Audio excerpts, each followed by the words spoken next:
My name's Ed Piskor. I'm Jim Rugg. And Jim, I've been having a really good time delving into the work of Los Bros Hernandez. Me too, Ed. I look forward to the time that our playlist has all 50 of these issues covered. Yeah, me too. And by the way, there's 20 issues in Volume 2, 8 issues in Volume 3, and Volume 4 is an ongoing with about 10 issues out, man. So there's a lot to learn from the comics created by the Hernandez brothers.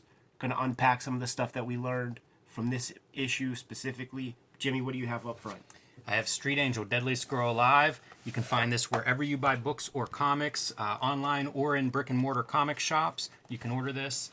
You can find out how I make this at patreon.com/JimRugg, where you can download my out-of-print, hard-to-find mini comics and zines. You can see a lot of my original art, and you can see a lot of my process, scripts, notes, basically what we do on Cartoonist Kayfabe, but focused on the comics that I make. So join me on patreon.com/JimRugg. Can't disable the power of the label, man. So Los Bros Hernandez, they kick down the door for alternative comics and help build a wing on the Fantagraphics Books headquarters. And little Eddie P just gets to walk in that door willy-nilly without much trouble. Red Room, issue 1 is out there on the stands in the wild right now, but it is going hot. It is going fast. You got to get your hands on a copy if you can find one. Putting these comics out on a monthly basis, so 4 weeks reliably. Jimmy, we just had the cutoff for issue number 2. We hit that printing button. It's being done, man. Thank you for the variant covers on that stuff. Murder. Means I got to get to work on variant cover for issue number 3. That's Wonder what I'll draw. Murder on the Dark Web for Fun and Profit is the name of the game in the Red Room universe, and you can get these comics, pre-order them from the Fantagraphics website in my link tree in the description below this video. Get it put on your pull list at your local comic shop. And if you want to read the comics before they hit paper, go to patreon.com/EdPiskor. That link is in my link tree as well. Over 100 pages there. New pages every Tuesday. $3 gets you the entire archive. Jimmy, let's crack open this Love and Rockets issue number 3. You know, when you have 3 of something, that's when you can recognize patterns, right? You need 3 for a pattern. Ernie Bushmiller taught me that. So what we discover is that the brothers oscillate between each other in terms of who draws the cover, but also who's going to do the big feature in these first 4 issues that are 64 pages, I think, coming out on like a quarterly basis or something like that. So that's unbelievable. In the first issue, Gilbert did the big story. We did issue number 2. That was Jaime's big story. We're going back to a big Gilbert story in this comic with the introduction of Palomar. Huge. And man, a great cover. We did the video that featured all of these covers front and back. These are stunners, man. At this point, it is tour de force kind of stuff. First appearance of Tank Girl. You got that right.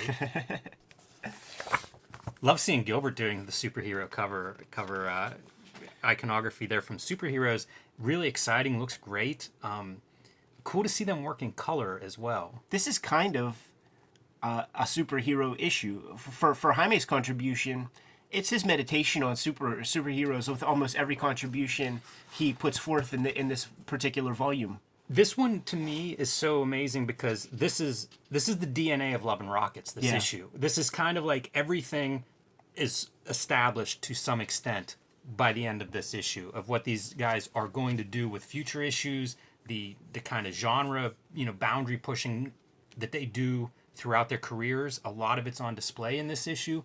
Palomar, as you mentioned, a huge piece for Gilbert and what he would go on to do. This is just a phenomenal issue, which is, think about that as a reader. It's like, okay, these guys came out strong. I've never seen something quite like issue 1. Sometimes that falls apart. Yeah. Sometimes you kind of, you shoot your shot, so to speak. And this one is this is the strongest of the issues so far, in my opinion.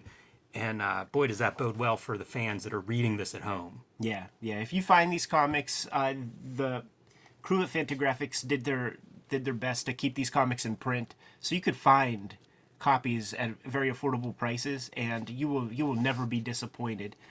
Up front, 2-page Jaime story. It's a superhero story from the point of view of a man on the street, or in this case, woman in a car on the train tracks, and she is ready to finish it. Why? Because she loves this superhero. Superhero isn't reciprocating in any way, so she's just looking back on life. This is the first time she ever saw him. How gorgeous is this for a panel for a superhero story? Yeah. And how do people not figure this out before Jaime? Like, superheroes have been around for, 40 years or something at this point, almost 50 years, and he's coming up with these gorgeous ways to do a superhero story. All this stuff. This one, the first time we talked, I told you that the bad guy went that way. Yes. It's beautiful. Amazing. Established the firm position of the parked car there on the train tracks as she's feeling emo. Continues crying. Here comes that train, man. Getting closer, closer. Look at that, dude. The car's moved. Train is whizzing by. She's still parked. She looks out and is like, maybe you do love me after all. It's beautiful. And look at the reverse silhouette for like the dream, dreaming that. I love this story a ton. I love these window shots, like when the train's coming in, that's a great light effect. And when it's passing, phenomenal. And it's just abstract lines. Yeah. Really great. Very cool opening. So, the way it works, like we said, man, one of the brothers is tasked with doing a bigger story, and this issue is Gilbert's story. So, one of the things I feel like I'm recognizing while going through these issues is the Jaime stuff is going to take a little bit of a backseat in terms of like gravitas of like the literary part of what he's doing. He's doing smaller stuff because he's probably off writing that 100-room story that's going to be in issue 4. It's a very complicated story, and there's a lot to that comic. For as good as they are, you just can't keep making masterpieces like that. So Jaime's kind of chilling out a little bit on this issue, doing his allotted page count and all that. They even call in Mario to do a piece, man. And Gilbert put a lot of sweat equity into this first installment of Heartbreak Soup, Introduction to Palomar, and it is an unbelievable 22 pages that will make you sick when you start to deconstruct a little bit, because what we're talking about a cartoonist who has maybe 64 pages of professional comics in print.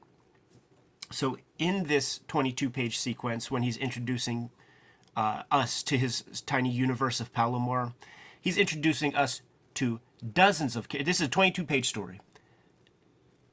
A dozen characters at the very least, maybe 20 characters.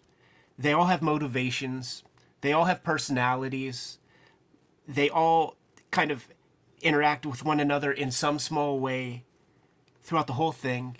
They have visual, unique qualities that make them identifiable, and he's doing all of this stuff while drawing like beautiful. Like, look how beautiful this page is. That first page was equally impressive. Doing iconography inside of your word balloons, changing your word balloons around to indicate these different things. Like, it is just everything you can do to make comics. He's doing here while spinning the plates of building essentially a universe. In 22 pages is a comic, the length of comic books when I was a kid reading them. So this is like an issue of Wolverine, except it's a world that he's building before your eyes. And at the end of it, you fucking believe it, man. Oh yeah. And speaking to those different characters, like different ages and generations of characters, like this is a real place that he. How long do you live with this in your head, Ed, to have this realized of a vision that you can just put down in the first installment? I have those exact questions, man. Like who, like how do you do this? It makes me think like Gary Groth gets the like the photocopied edition of issue 1, and he goes, wow, this is what I believe comics can be. Got to publish this. When this comes out, I mean, it is just like giant steps that these guys are doing in these first couple of issues. I can't imagine, you hitch your wagon to this, and then this shows up for issue 3. I love the little homies. I do too, and I love their dynamics. Like the family, Carmen and her siblings, are so unique within that family. Like the dynamics of who's in charge, who's got the attitude, who's the troublemaker. Man, they're strong. And when you see it's like an exact number of them, almost like Hernandez siblings. You know what I mean? One of them I saw, his name was Israel. I think that is one of the bros. I think you're right. Yeah. For in the Hernandez family. I love these silhouettes. Look, the tire swing hanging from the tree. Pay attention to this Romeo character, man. Every time you see him, he's got a new flamboyant shirt on, shirt pattern. There it is. Gotta physically depict this. How do you visually represent this guy? Yeah, man. Popular with the ladies. More of putting these symbols in. Both brothers, man, like their characters are acting in every Oh yeah. in every panel. There's no static talking head stuff. And they're acting on every scale, whether it's a relative close-up to these characters or a very tiny, I mean, that's less than an inch tall figures, and you can see them all acting out. Just whizzing on the wall. Look, and one That's of them's hilarious. writing his name. Uh-huh, it's great. There is that kind of like body like humor that that Gilbert's good at. I have to tell a story real quick about Alex Toth. So see this chicken foreground element. I just read Jesse Ham's PDF of like all of the Toth writing that he's done, and he gets into like around 1950 Toth's composition changes, and he cites the famous artist course. So now I'm reading that chapter on composition, and that's what it talks about: is how do you create interesting depth? What do you put in the foreground? And you don't just willy-nilly put stuff in there to make a good composition. You do it for some narrative purpose. You know, in this case, it's the chicken that's running around Palomar, right? And it creates this sense of space, but it also gives you this frame to make an interesting composition. And man, these guys are great at it. Little Toko, man. Super identifiable with Yes. his oversized shirt and just like a little rapscallion. Yeah, he's sort of this tragic figure, right? And I think everybody, maybe just dudes, I don't know if girls if there's a girl version of Toko or not, but I feel like I had friends that were like him. They just couldn't help themselves. You know, it's like no matter how hard they tried not to get in trouble, there's something inside of them that just could not let them sit still. Yeah, and also just like super annoying, but you still bring them around all the time. You all probably diss them and snap on them a little bit, but if somebody from like the other Right. block does, you have trouble with them. Love this panel too. Another one of those examples of you could pull panels out of every page of this comic. Totally. And just enjoy them. Heartbreak Soup, baby. New shirt texture on our Romeo Nice. guy, by the way. I love that comic shorthand. They're so good with black and white, and that kind of texture is one more way to get the most out of your black and white. We have our love triangle with this fella who says he's with a million chicks but never is. What a great punch this whole thing is, with the sound effect, the hat going up, the straight on arm. More good acting. This is from the John Stanley School. Yeah, easy to imagine that they're well versed in all of those comics masters. And now we have the more established Luba, who was in Bem, but she was, if you remember, she had that big kind of lazy mohawk and she had like tribal war paint and stuff. Gilbert's going a different direction these days, man.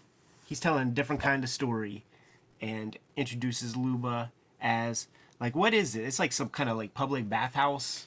Yeah, gimmick. not something I'm familiar with, but maybe it's something that would have been around, say, pre-indoor plumbing or something, that you would have these places where you'd go to get a bath. Yeah. I think we might have skipped that little piece of magical realism of that one guy under the tree. Oh, yeah. Yeah, so earlier, page 9, Oh, yeah.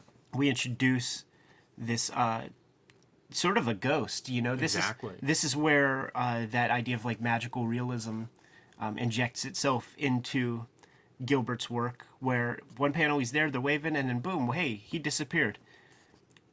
It's Chekhov's ghost, because you don't introduce it if you don't get some payoff.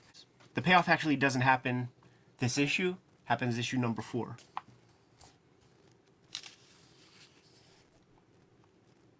Fun to see the sheriff. You know, the sheriff will be replaced as we continue through Palomar. Right. But it's part of that history. And who knows what was planned early on. You know, we're not going to see that sheriff replaced in this story, but as it goes on, as we continue with more time in Palomar, it just creates this history as these characters continue to grow and evolve. All of these characters, like little things are mentioned that don't pay off until, 3 volumes later, 20 years of time. Like, one of the brothers will go back and write a strip talking about something that happened in a sentence in one of these early issues. New shirt Love pattern. this shirt. Love this pattern. It's good stuff. Looks great in close up too. I love this whole bit too, man, where these ladies like threatened, it's like the rival, the established bathhouse lady talking smack on the newcomer. Then the newcomer shows up With a hammer in her hand. and she lets her borrow the necessary gimmicks that she needs to run her business. All's fair. It's so funny. I was reading this week. I wasn't keeping track of page count. Whenever you said 22 pages at the beginning of this, I'm kind of shocked. I know, right? There's so much. Like 22 pages, we established the personalities of at least a dozen main characters who we're going to see explored very thoroughly. Gilbert Hernandez knows these people.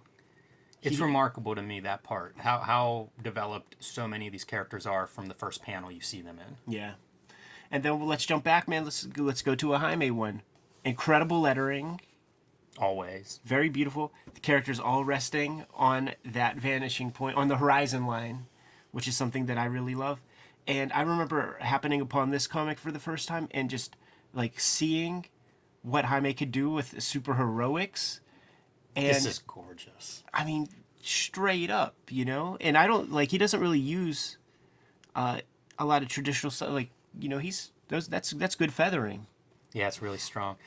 A lot of subtle choices. Like the star pattern is so, it works perfectly, but it's not overwhelming. It doesn't feel cartoony, even though it doesn't feel exact either. It's definitely symbol of stars. Just handled very well. His design sense handling it perfectly. Yeah, once again, this is Jaime just letting everybody know that if he wanted to, he can make the best superhero comics out of anybody. All the superhero moments are brilliant. Coming out of like that smoke stuff, we've seen that a million times. Probably not that well done, but even like the figure flying off in the distance, and it's such a simple figure, but easy to read. Looks great. Maggie's superhero moment. This is Carrie Kelly and old man Batman. Like, let's get some pep in his step, get him back in business, man. Look at how gnarly he is, man. He is in the shadow of him, like taking his whatever concoction. Whatever he needs to get to that position, and it is Youngblood because now he's just about the celebrity of it, going around making speeches. It makes me think of like shit. Even the game that we play, making comics, it's like sometimes like the funner part is just the promotional part, talking about the comic. Like everything but making the comic is the fun thing. And for this guy, everything but doing superheroics It is the feels fun like, thing. I know we say wrestling shit all the time, but this just feels like the road stories of wrestlers on the road taking their uppers and downers and stuff, all to do that 15 minutes of time in front of people at night, and then it's the 23 hours plus of keeping it together for the next night. Jimmy, you and I have been in the middle of nowhere many a times, man, where I definitely developed a certain empathy for the road comic who gets stuck in... Yes. Yeah, I'm not going to name any specific place because we have fans all over. But I understand the road coke. Man, it's more places than not because true. of your off hours. Yeah. And the way you're traveling and things. It's like even if you're in someplace cool, often the time that you're required to be there ruins any tourist part for it. That's for sure. Man, I love this kind of stuff. Take advantage of your page, your 2/3 page splash, have these characters a glimpse into their heads as they're dreaming about all these scenarios. That's the fun comics. Right. And because Gilbert spent so much time on that Palomar story, he's going to hook you up with a couple of shorties. Again, something we will see him do still to this day. For sure. Somewhere in California, remember, Kayfabers, Los Bros does not mean Dos Bros. And Big Brother Mario jumps in for probably one of his most substantial strips. Let me say one more thing about this experimental kind of stuff. I feel like it has to be key to Gilbert's growth. Because so many cartoonists don't do this part. Yeah. Or if we do, it's maybe half-assed in a sketchbook, maybe not finished, don't show anybody. I feel like he willfully is experimenting consistently throughout his career. And these little kind of strips that we might, I don't want to call them throwaways, but it's not as substantial as the Palomar strip, at least not in my mind. But I do think it unlocks stuff.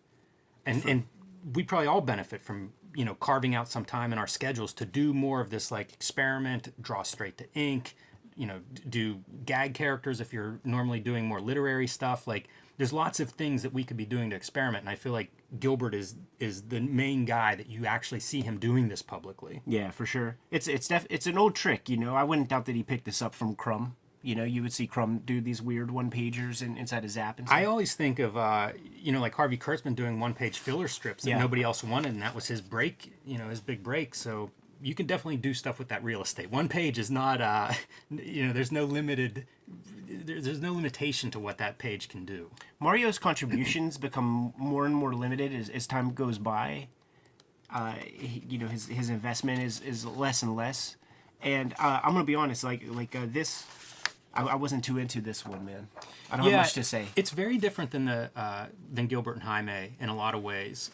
There's some cool looking stuff. There's some good graphics, but his approach graphically is very different than those guys. It almost feels like something that would be ebbing more towards a Marvel DC style. Mm-hmm.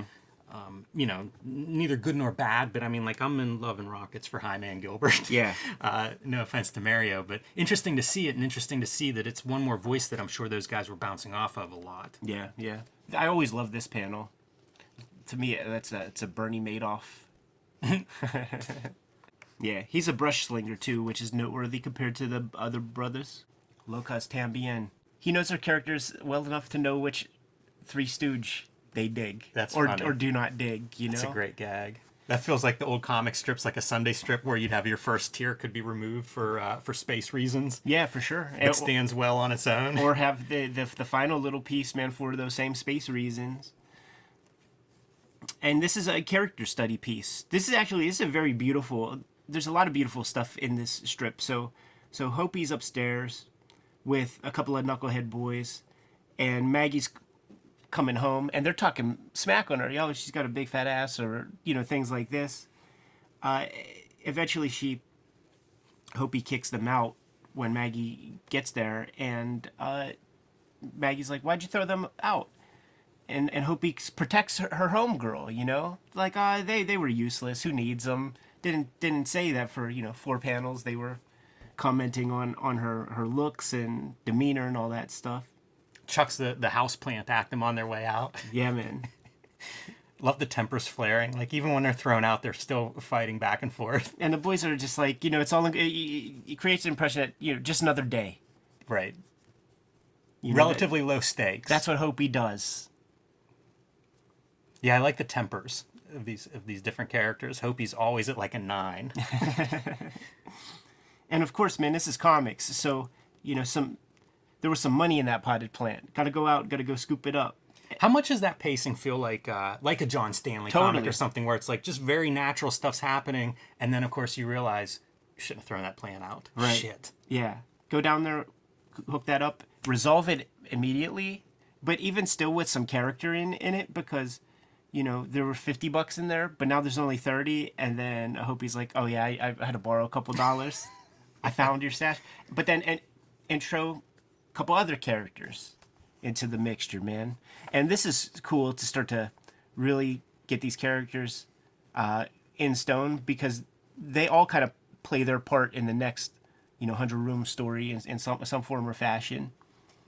Yeah, it's neat to see this cast after we've read Palomar and see how different the two brothers are in terms of building their worlds. It's Right. totally different worlds and sets of characters. Like, the characters don't feel like there's any overlap between what we're seeing between these two creators. When I was a kid, dude, and just like looking at these profiles and just these little marks everywhere with no holding lines and stuff, and that face reads so perfectly. Both of those faces, insane. This face, would you have the balls to draw that? No, and yeah, it's humbling to look at these. Another weirdo Gilbert strip. And then we're going to explore some of the guys that Jaime introduced us to in the last issue. And one prisoner. You always hear these kinds of stories about the guts and glory stories that prisoners tell one another. And that's what this is, basically, man. This dude has a locket that he got from Queen Rena. The other prisoner doesn't believe him, so he launches into the story about how he got this locket. There's so much more wrestling in these comics, too, than I remember. Yeah. That's been fun on the reread. And I think Mario might write this story, or at least put words. Is he credited with... It was the other story, the one okay. Maniac. He Gotcha. wrote the words of hyperbole in Maniac, which were very good words. Super Sure. insane. I wonder if he lettered it. It looks a little bit different, the lettering. This one? No, the Maniac story. Well, like, Mario doesn't letter his own stuff. Ah. So I'm sure it's still Jaime. Yeah, that's Jaime lettering. Yeah. Yeah, I don't know why I was thinking it looked different. I guess different than what Jaime's lettering becomes. That's for absolute sure. Like, this early period, this first 5-6 issues, he's a little italic. This story is kind of about this locket. Yeah. And it follows it through a couple of different characters. This panel was one that I looked at and I thought, why overlap the locket with his head? I was Right. surprised by that choice, because if you just, you could move those elements apart just a little bit and it would really pop. Yeah. Yeah, there are those little bits. I bet Jaime would like to have this one back. Like, well, like, who the fuck are we, right? Yeah, exactly. You know? Like that's intended as a joke, everyone. I don't need an actually on that. But there was like one or two panels where there was like a parallel, there was like a black line that comes down and sort of created a panel border. So I read the balloons in the wrong order. That's just something he wouldn't do again. But once again, he has, 60 pages under his belt now. Like, you got to give this 19-year-old kid a little room. He's incredible with the spotting of the blacks too. Like, what a panel that is. Just tremendous. And this is where you talk about the wrestling part of this stuff, man, because Yes. we have wrestling backstories. And this lady, this is a grizzled vet, Dick Murdoch female wrestler type. Wow, good call. With that stogie. And like a deputy, I guess a deputy law enforcement person who's going to set out now to bring her enemy, her rival, to justice. Right. And she's going to do that by flying in a crop duster, dropping bombs. Yeah, that plane is pretty intense looking. It doesn't look like an old biplane or something that you would see, in farmlands. It's little pretty jet. intense, yeah. And see that old lady? She's still mad that that Rena body slammed her through the ropes. Through the mat. That's her through foot the mat, sticking through up. the mat, yeah. Love that little glimpse of her face. You get half of her face having that flashback.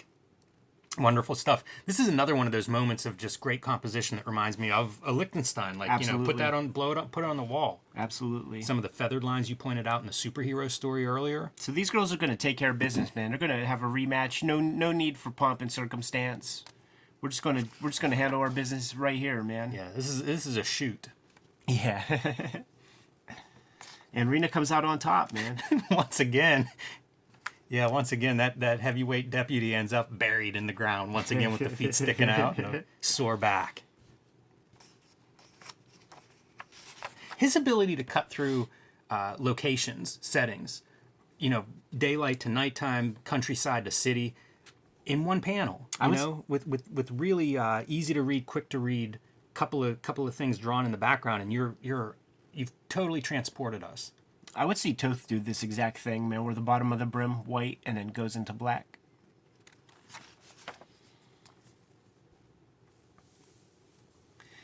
And unreliable narrator type stuff. This is a way Duke, and he's like a Lothario kind of character, but there he is, in the jail cell. And looking at this, man, just like the little bits of finger and stuff that they have kind of breaking the border so that you have the corner of the bars and shit just to sell you on it. I Genius. would worship Frank Miller, a decade later for him doing the same kind of deal in Sin City, and Jaime beating everybody to the punch back then. For sure, man. What a comic. Jim, I learn something every time I read a Hernandez brother comic. I feel like I learn 100 things. Yeah. They are masters, and the number one thing I learned is it's shocking how strong they are, as you keep saying, 60 pages in at this stage. Yeah, it's not going to be the last, Unreal. man. Not going to be the last. I'm good to go if you are. Yes. Kayfabers, like, follow, subscribe to the YouTube channel, hit the bell, we'll notify you when new vids are available. Jimmy, what's out there? Join me on patreon.com/JimRugg, where you can download my hard-to-find, out-of-print zines and mini-comics. You can see my original art for things like Street Angel, and pick up Street Angel Deadly Scroll Live wherever you buy comics. Red Room. issue 1 out on the stands right this very moment. You could scoop it up at your local comic shop. You could pre-order the future comics. They're going to come out reliably every 4 weeks. Patreon. You can hit my link tree in the description below. It'll take you to the Fantagraphics website, so you could put in those pre-orders, or you could read the comics ahead of time on my Patreon, patreon.com/edpiscor. Over 100 pages worth of comics up there right this very minute. $3 gets you the entire archive. Join the Cartoonist Kayfabe email newsletter at the links below this video to keep up with everything we have going on and coming out in 2021. A very busy year for Cartoonist Kayfabe, a very good year for Cartoonist Kayfabe fans. You can also find Cartoonist Kayfabe t-shirts and merchandise at the links below this video. All right, Jimmy, give them their marching orders, man. We're going to be on our way. Read more comics.